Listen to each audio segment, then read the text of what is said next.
So if you know people that couldn't be here tonight, you might let them know that we're going to do it again at 2 o'clock. If you want to come back and have another piece of cake Saturday at 2, you're welcome to do that. For those of you that may not know me, I'm Lori Jo Miller. I became the Champion Fiscal Officer on April 1st of 2024. Joining me tonight are the Champion Township Trustees. We have Rick York, Doug Everine, Rex Fee. We have our Chief of Police, Larry Skaggs.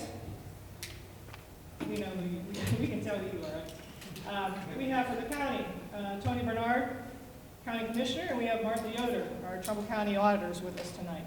So we want to especially thank you guys for making time out of your busy schedules to be here tonight. So also thanks to the Champion Planning event team that's led by Debbie Chris for hosting these meetings, and special thanks to Debbie for providing the cake and the punch. So when we're done here tonight, please help yourself to cake and punch, or come back Saturday and you can have it again. The event planning team really could use some more help. So if you're interested in volunteering to be on that team, please talk to Debbie about that tonight. Thanks to Sheila Bessie, she helped us get the flyers out around the community on the various bulletin boards, and so I want to thank her. Thanks to Sean Davis and the road department for getting our rooms set up and the chairs set up for us, and also for his help in getting the sign out on 45. We borrowed that from the Trumbull County Engineer's Office, so we appreciate their help as well. Also thanks to Joel Davis, who's our IT consultant, and Bezetta Township for letting us borrow their projector so we could try to do this by PowerPoint rather than just doing a handout, so we appreciate their help. Okay, so like I already mentioned, there's cake and punch when we're all done tonight. If you have questions as I go through the slides, or any of the speakers go through the slides, you can hold those until the end, and then we'll have a time for questions and answers. Okay, so we'll go ahead and get started. As far as the agenda, welcome and opening remarks. We'll have Champion Real Estate Tax Breakdown, Police Revenue, Police Financial Snapshot, Police Expenses, the impact of the ARPA funds, Police Metrics and Comparisons, some other considerations. We'll lay out the proposed levy, and then we'll have some information from Martha, Trumbull County Auditor, and like I said, questions and answers. Okay, Champion Real Estate Tax Breakdown. This shows you basically the taxes that you pay, how they're broken down. School is 61.5% of what you pay. Township gets 17.8% of the taxes. Fairhaven is 6.4%. TCTC is 3.4%. Child Services 3.2%. County is 3.1%. Library is 1.5%. Mental health, 1.1%, street lights, if you have street lights, 1%, and then senior services at 0.9. So Champion Township receives 17.8% of what you pay in your real estate taxes. This is just a rough shot to show you if you know how to look at those to see. You can see this on your taxes. I'm showing you under your tax, you'll see something called distribution. If you look down there, you'll see township, and then we'll show you how much dollars you're paying, what you're paying goes to the township. So you can take a look at yours if you're not familiar with that, or I thought I'd share that. Okay, as far as the revenue goes, there's 5 tax levies that support our police department, and then we have some other funds from grants, donations, fees, and the state tax allocations. We have a levy that was in 1986. A 1 mil levy, and it generates $105,681 a year. It's a continual levy. In 2013, we passed a 2 mil levy. This was an additional levy.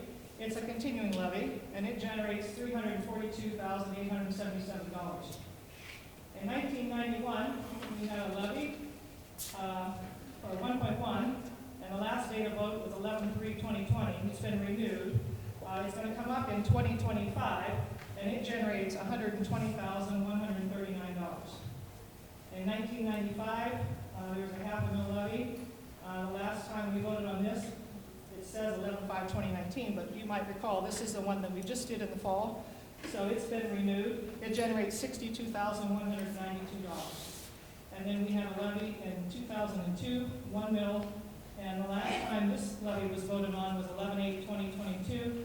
It became a replacement levy, at that time generating about, I want to say $60,000 more than when it was originally voted on. The rest of these don't generate any more money. So what you see there is $823,704. That's what we get from our taxes, or from the levies all combined. So there's been no significant increase in funds for the township since 2013. In 2024, the actual revenue was $911,398. So the difference there comes in through grants and donations and fees, and then the state tax allocation. So the actual tax revenue was $780,408. So you'll notice that it wasn't the $823,704 that we were expecting. That is due to tax collection fees, election expenses, and some unpaid taxes. So that's a look at the revenue. This is the financial snapshot. I went back and looked at this. You'll see at the very bottom, we start looking at this 2018, and then I've got it forecasted out through 2025. The green line is showing you the revenue and what it is there in 2018 for each year through 2025, what we're forecasting. And then the red line is showing you the expenses. And then the gray line at the bottom is showing you the carryover at the end of the year. How much money did we have left when we went into the next year? So if you look at this, you notice, well, since 2021, there's been an increase of 25% in our expenses with an increase in revenue of only 15%.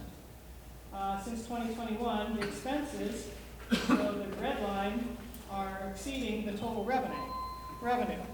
So because of that, what happens is we eat into the carryover. So right now, I'm saying we're forecasting having $54,000 left by the end of this year, and that's the forecast. So that means if we stick to what our spending plan is, and we get the forecasted revenue, which is also questionable, that's what we're looking at by the end of the year. So obviously that is not going to be something that can sustain us in 2026. So either without an increase in our revenue or a significant decrease in our expenses, we've got to have one or the other. Okay? Okay. I think it would be important to explain some of the red line, the expenditures where you see the big hikes, and a lot of that being ARP money, and that was money that we injected into that department. Yeah, thanks for reminding me. I It's didn't not want to additional. point that It's out. not because spending is out of control. That is because ARP money was used and had to be exhausted. Yeah, so 2024, it does show a significant spike, and thank you for reminding me. I was going to talk about that. I forgot. Well, I'm here for. So 2023, it looks like both met. So our expenses and our revenue theoretically are about the same there in 2023. That's really not the case, because honestly, there was a contractual increase that we had to pay out in 2024 that should have been paid out in 2023. So that gave us more of a steep incline in 2024, where it should have been showing up in 2023. And like Trustee Emmerine just said, we did some spending last year that we may not have done if we didn't have some grants, some ARPA money, because things that we needed to do, and we had grants available, so we went ahead and did some spending. So spending was up where it may not have been had we not had some of those ARP funds and grants. Thank you for pointing that out. So if you see there's a gap between the green line and the red line, and has been, and so that's why we're here having this discussion tonight, because we can't continue along this way. Okay? Okay, so when you look at the expenses for 2024, the pie chart there is showing you how much we spent and a breakdown by each of the categories. $853,049 we spent on our salaries and benefits for our police department. We had $124,552 spent on purchase services, which is 12%. So 82.5% of our expenses are basically our people, and 12% were the purchase services. And just to share some information on what those are. Contracted services was $70,706. 911 fees, for example. The police department pays $34,889 for 911 fees. In 2023, we paid a total as a township of $38,000. Last year, we paid $56,000 in 911 fees, and we're on track to do the same this year. Police's portion of that is $34,889. So we saw an increase of almost $20,000, about $18,000 on the 911 fees. We talked about projects, special projects. In there, $27,000 with grants and donations. Lexipol, and maybe Larry can talk a little bit more about Lexipol, what that is, but that's $5,774. Repairs and maintenance, $17,239. Tax collection fees, $12,446. Property liability insurance for the police was $8,940. Utilities, $56.20. And then lastly, supplies and materials, just to point out, the fuel, the gas, between $15,000 and $20,000 a year for the gas for our police cars.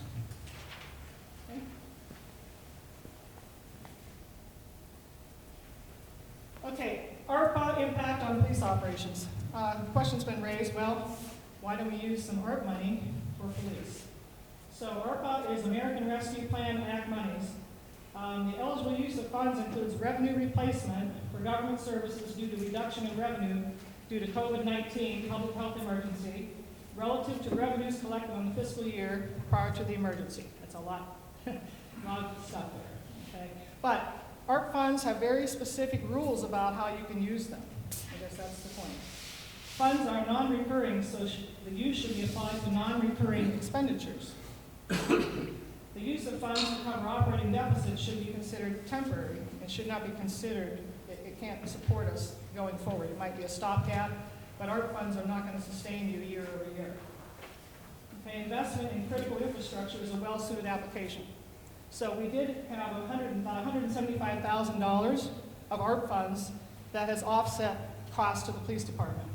So I wanted to highlight some of the projects and some of those way the money was spent so that you're aware of that. We got a 2023 Chevy Tahoe. The cost of that was $43,645. A 2022 Dodge Charger, $55,547. Our Bureau of Worker Compensation fees, $27,093. Mobile radio project, $20,773, and that was a great project for Champion. We were one of the only communities that did not have the mobile radios, so we have those now. Thank you to this grant. 2017 Ford Explorer, $9,500. That's a used police car that we picked up from Niles. 911 fees. So we covered $5,353 worth of the police 911 fees with ARP funds. Upgraded the electrical panel, $4,675. Purchased 2 Marks portable radios for $4,593. We have crime scene kits for $3,400, and that totals to about $175,000 that we got from the ARP funds that we went back in and offset some of the costs of the police department.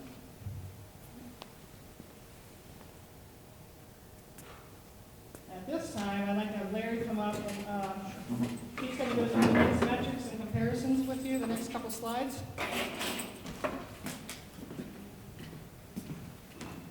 I probably won't need a microphone. I'm not quite as quiet as Lori Jo. But in comparison, my name is Larry Staggs, by the way, and in comparison, this is what this graph is going to show you. How our community relates to other communities around here of like size. For instance, over here on the right, you'll see Weathersfield Township has 12 officers. Brookfield has 11 officers. Where's Champion's calls? Our calls are right under Brookfield, but we have 7 officers plus me for that many calls. A young lady just walked in the door and asked me how come she had 6 officers at her house. I said, that's total not true. Right now, raise a hand. How many think we have 5 officers on duty? How many think we have 4? Right there's the lone officer on duty in Champion, 1 officer. That's what you get. 1 officer. over 20% of the time, we're running with one officer because we can't afford to pay overtime. When you only have 7 officers, you can do the math, 2 days off a week, plus vacations, comps, sicknesses. We've got a gentleman on FMLA, broke his leg. We're facing a retirement. Numbers are dwindling fast. That's why I show this graph here. In 2023 alone, 6,414 calls for Champion, calls for service. Brookfield, 2024, was right around 6,800. And this year, this past year, 2024, we're just right around, I think we're 80-some calls off from the year before.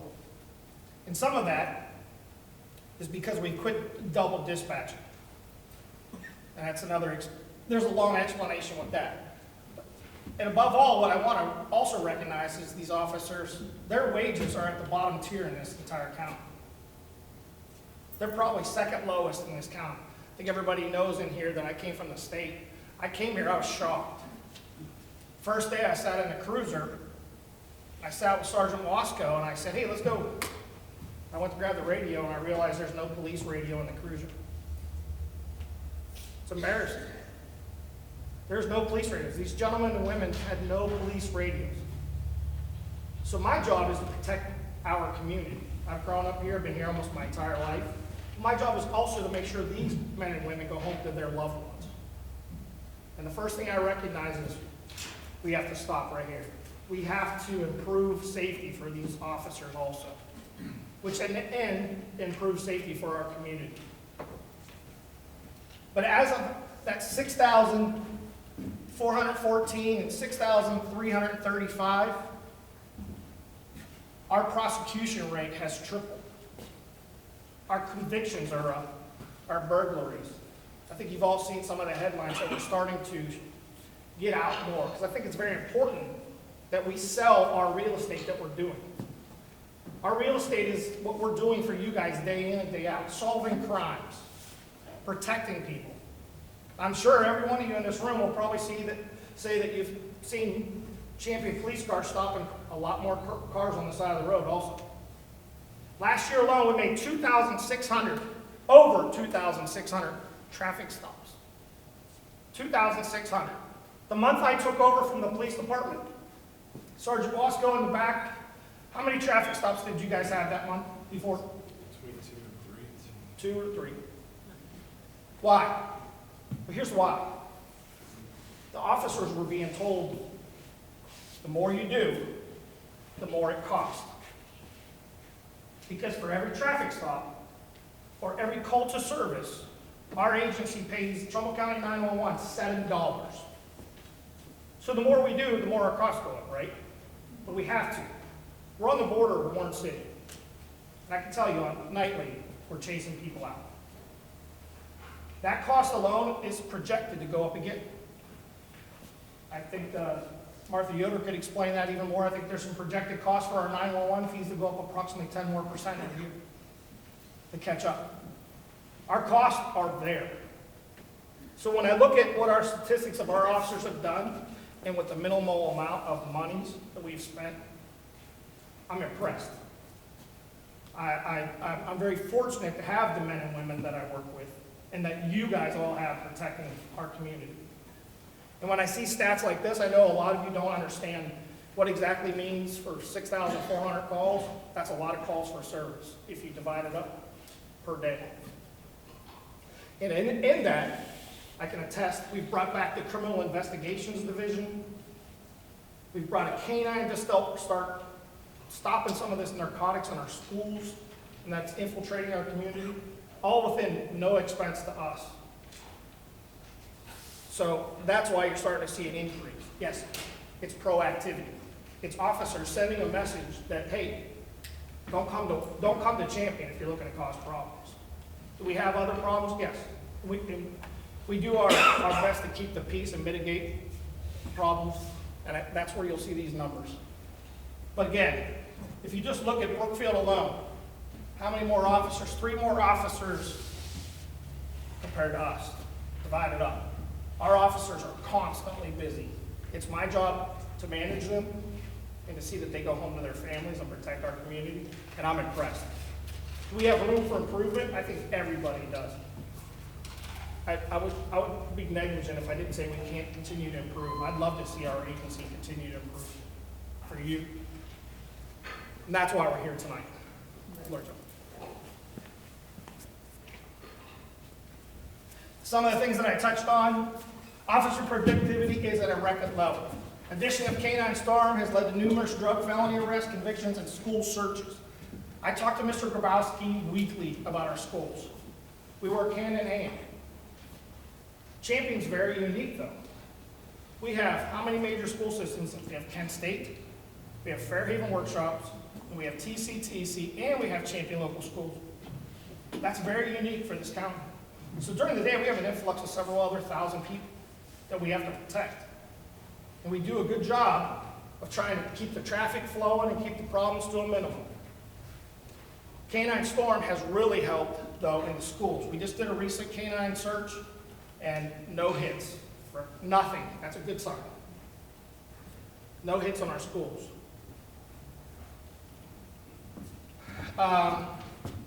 All critical staff positions already have been eliminated. The township had a clerk and a secretary before. That position's already been eliminated to save money. Every agency around here has one. My secretary is me.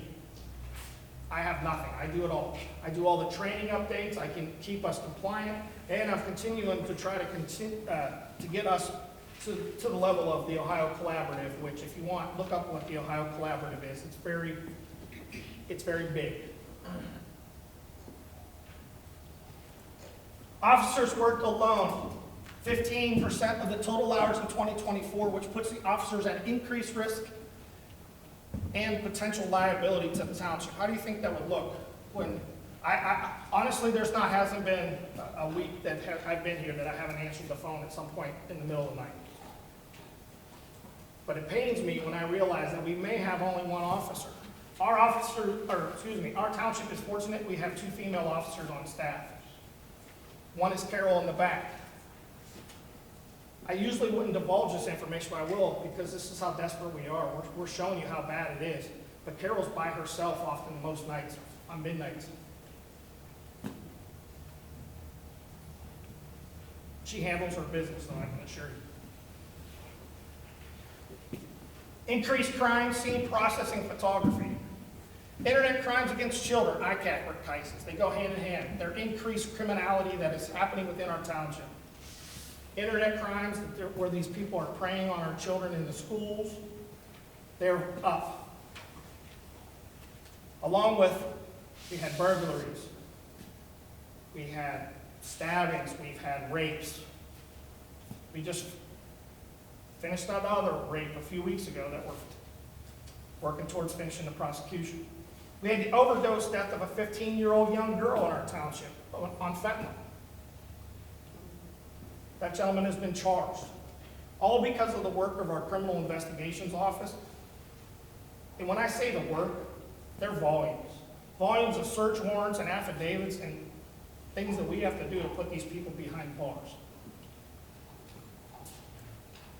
Over 26 felony charges result from major case investigations. Major case investigations, what are they? Again, those are just like what I said. Those are the stabbings, the rapes, the assaults, just pulling a gun out at the beach house bar and shooting it, things like that. Arrest, total arrest, 84. You think, oh wow, you had 6,414 calls, 84 arrests. That doesn't include some of the other minor statistics like domestic violence. Domestic violence, 71 for our township alone. OVI, drunk driving, 18 arrests. 9 felony drug arrests alone. Again, thanks to Canine Storm, she's trained to do that. Canine Storm is not trained to apprehend. She is just a drug dog and tracking dog. Article search, which we'll go into that in a little bit. Criminal incidents, over 587. Traffic stops, 2,612. Citations, again, here's the good number, 285. Let's do the math, about a little over 10%. Our job with the citation is just to change driving behavior. And whether it's our residents or it's a non-resident, the idea behind a citation is just to change that driving behavior, to slow people down. Like I just had a discussion with Commissioner Bernard over here about the traffic problem on 45.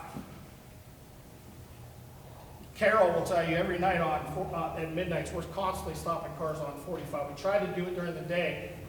It's a little harder during the day when you only have one officer out there. So we get as many stops as we can and still work our schools and hit our housing areas to make sure we're protecting them from daylight or daytime burglaries. Traffic crashes, 186. Our traffic crash investigations, obviously, they've went up too because we're handling more calls. Why? Because I said so.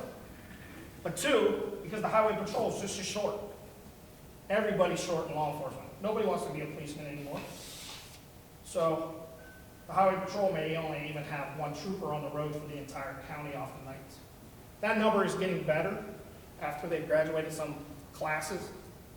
But generally there's one or two troopers on the road, so we handle our business. And again, there's 3,852 other types of calls. Major projects that we've initiated this year and last. The mobile radios, 55%. It's actually a little bit, it was a 75-25, but we had some increased cost because the state, which is a Marks radio system, mandated that we have authentication. So we had to pay for the authentication at the same time. It's a programming thing. But fortunately, one of the things I wanted to do was start getting grants in here, start getting some outside monies. That's one of the reasons. I wanted to attack that mobile radio problem. Officers only having this little portable on their belt. Well, I can tell you today, this same battery has fallen out of this portable at least twice.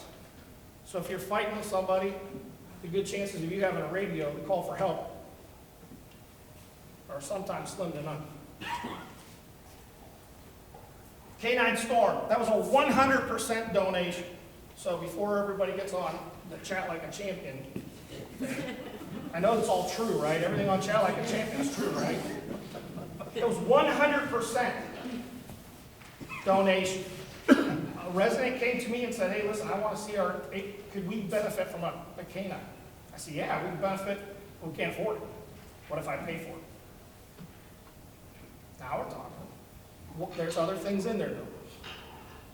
So we got K9 Storm through some contacts. We actually got a great deal. Got that gentleman's money down, and it was 100% paid for. Tomorrow, K9 Storm goes to the state, goes back for her recertification, and she's one of the best tracking dogs in the state. She's already found, how many bodies, Mike? I think we got four, say total 6 out of the tracks. That's her strong suit.